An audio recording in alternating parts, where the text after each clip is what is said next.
परीक्षा शुल्काच्या बाबतीमध्ये आपलं म्हणणं होतं ते कुठल्याच विद्यार्थ्याला त्याचं बर्डन पडू नये म्हणून एका उमेदवाराला जास्त विभागातल्या त्याच पदाच्या जास्ती परीक्षा देऊन त्या परीक्षांचं परीक्षा शुल्क द्यायला लागत होतं ते कमी केलं. आपण एक्झामचं रॅशनलायझेशन केलं म्हणजे एका मुलाला एका विभागात टायपिस्टसाठी तेच पद, दुसऱ्या विभागातल्या टायपिस्टसाठी तेच पद, यासाठी टायपिस्ट पदासाठी 2 परीक्षा द्यायला लागत होत्या सुधीर भाऊ. आता आपण एक्झाम रॅशनलायझेशन केली त्यामुळे त्याला 2, 3, 4 त्या विभागांच्यासाठी प्रवेश शुल्क किंवा परीक्षा शुल्क द्यायची गरज नाही.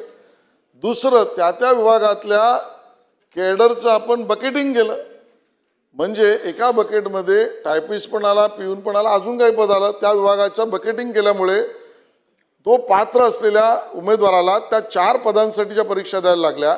त्या बकेटिंगमुळे त्या कमी केल्या म्हणजे त्यातला सुद्धा परीक्षा शुल्क आपण कमी केला. हाचा निर्णय आपण सरसकटच केला MPSCने करण्याचा. हा मोठा निर्णय आपण केलाय. मला असं वाटतं माननीय मुख्यमंत्री महोदयांचं आणि विभागाचं त्या ठिकाणी अभिनंदन यासाठी केलं पाहिजे की हा आपण मोठा निर्णय केला.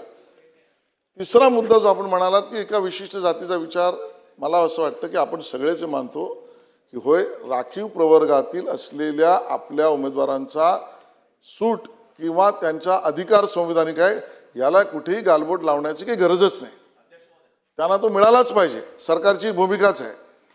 ते सोडून विविध वेळी अतिवृष्टी झाली, दुष्काळ झाला, टंचाईची परिस्थिती आली तर त्या भागातल्या उमेदवारांच्या परीक्षांच्या बाबतीत सरकार सूट देतेच. त्यामुळे ती सूट ही परिस्थितीनुसार कुठलाही भेदभाव न करता दिली जाते आणि म्हणून सर्वंकष पद्धतीने हा निर्णय त्या ठिकाणी घेतलेला आहे. सुधीर भाऊ. अध्यक्ष महाराज, सन्माननीय मंत्री महोदय अतिशय सकारात्मकपणे उत्तर देते आहे.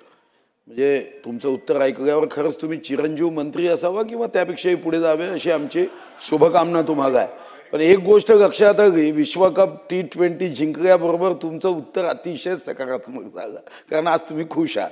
तर खुश आहात तर 4-5 उत्तरं अपेक्षित आहे. अध्यक्ष महाराज, नंबर 1, फक्त फी पुरता मर्यादित विचार आपण करतोय. फक्त फी पुरता मर्यादित विचार करणं होत नाही, कारण यांच्या परीक्षा ज्या घेतल्या जातात ना, यांना सेंटर 300 किलोमीटर 350 किलोमीटर दूर दिल्या जातं.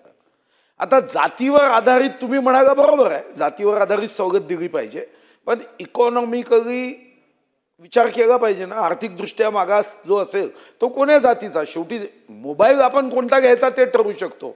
देवापाशी आपण काही ऑनलाईन देऊ शकत नाही या जातीत मग जन्म द्या.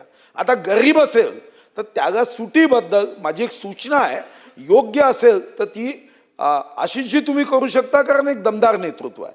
ती म्हणजे आपल्या महाराष्ट्रामध्ये 14,000 कोटी रुपये CSR मध्ये उपलब्ध होतात. या कॉर्पोरेट सोशल रिस्पॉन्सिबिलिटीमध्ये आता एक्झाम सोशल रिस्पॉन्सिबिलिटी टाकून जर त्याच्यातून 500-600 कोटी रुपये काढले आणि या गरीब विद्यार्थ्यांच्या परीक्षेच्या संदर्भामध्ये मग त्यांच्या बसमध्ये सूट दिली, त्यांना रेल्वेमध्ये सूट दिली, ते जेव्हा नागपूरला जातात, उद्या होणारा तहसीलदार भविष्यातला तो फुटपाथवर झोपतो, कारण तो गडचिरोलीमधून आलेला असतो, गरीब कुटुंबातला असतो. तर याचा एक सर्वंकष आराखडा तुम्ही करू शकाल का? दुसरा, अतिशय उत्तम उत्तर मंत्री महोदय देत आहे. तर दुसरं की या टाइम टेबलमध्ये 5 वर्षाचा टाइम टेबल करून दिला पाहिजे. तुम्ही आता बकेट केली की टायपिंगच्या 10 परीक्षा होणार नाही, तर या संदर्भात 5 वर्षाच्या सर्व एक्झामचा आपल्याला माहिती आहे. आपल्या महाराष्ट्रामध्ये 2.25 लाख पदं रिक्त आहे. आपल्या आर्थिक दृष्टिकोनातून कधी भरायची, काय भरायची, रिटायरमेंट दरवर्षी किती होतात, कॅम्प्युटरची बटन दाबली तर तुमच्या लक्षात येतं.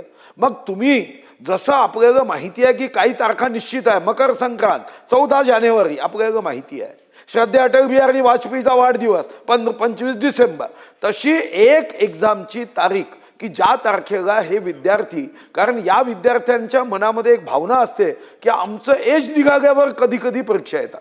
कारण परीक्षा घेण्याची जी पद्धत आहे एवढी वाईट आहे, आकृतीबंध.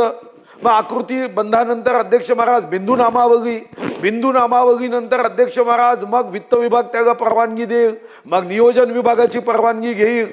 ही जी काही पद्धत आहे ना, ती आशिष शेलार साहेबांसारखा मंत्री 1001% बदलू शकतो. आणि म्हणून आशिष शेलार साहेब जे मंत्री आहे त्यांना माझी विनंती आहे की 5 वर्षाचा असा टाइम टेबल करता येईल का. आणि मग शेवटचा, आपल्याकडची एक पद्धत बदलवता येईल का जी जगात आहे.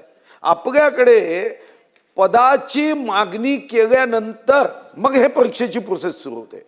म्हणजे तो विभाग पदाची मागणी करतो आणि त्यामध्ये पदाची मागणी करताना कधी कधी काही लोकांचं एजबार होऊन जातं, कारण पदाची मागणी करण्याची पद्धतच एवढी कठीण आहे की अध्यक्ष महाराज, मग मी जसं चंद्राची कहाणी सांगत होतो की चंद्राच्या आईनी त्याला कपडे शिवायचं ठरवलं, तर आज शिवला की उद्या चंद्र मोठा व्हायचा, मग त्या दिवशी शिवला की पुन्हा परवा मोठा जायचा, मग पुन्हा मोठा व्हायचा, आणि पौर्णिमा झाल्यानंतर काय व्हायचं, पुन्हा छोटा व्हायचा. त्याची आई कधी शर्ट शिवू शकली नाही, त्याच्यासाठी कपडे शिवू शकली नाही, तो चंद्र तसाच दिसतो.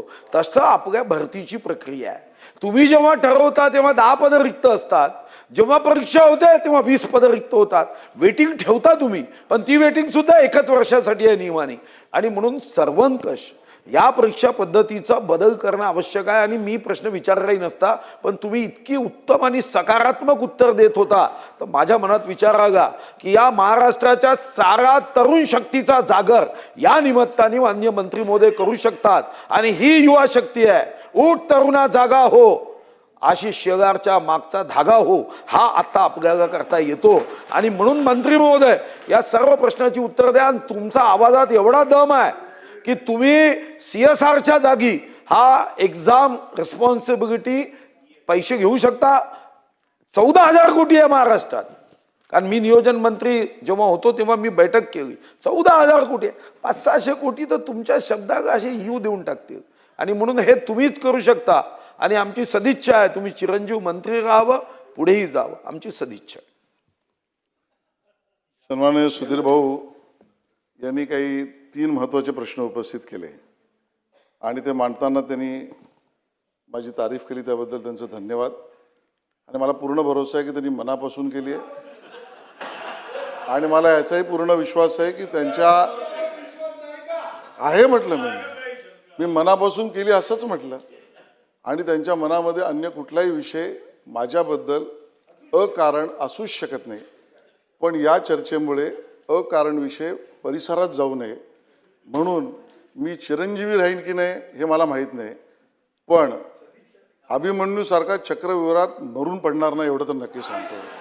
आणि त्यामुळे अध्यक्ष महोदय ज्या 3 गोष्टींचा उल्लेख या ठिकाणी प्रश्न उपस्थित केले, त्यामध्ये CSR जसा 14,000 कोटी आहे, त्यातला काही निधी असा या ठिकाणी हेतू आपला आहे की त्या विद्यार्थ्यांना प्रवास असेल, परीक्षा शुल्क असेल, अन्य अडचणी ज्या आहेत त्याचा सामना करताना, ज्याचा उल्लेख सन्मान्य सदस्य तुषारजींनी पण केला, पवारजींनी पण केला की यामध्ये त्यांना इकॉनॉमिकली विकर किंवा गरीब सगळ्यांसाठी असावा.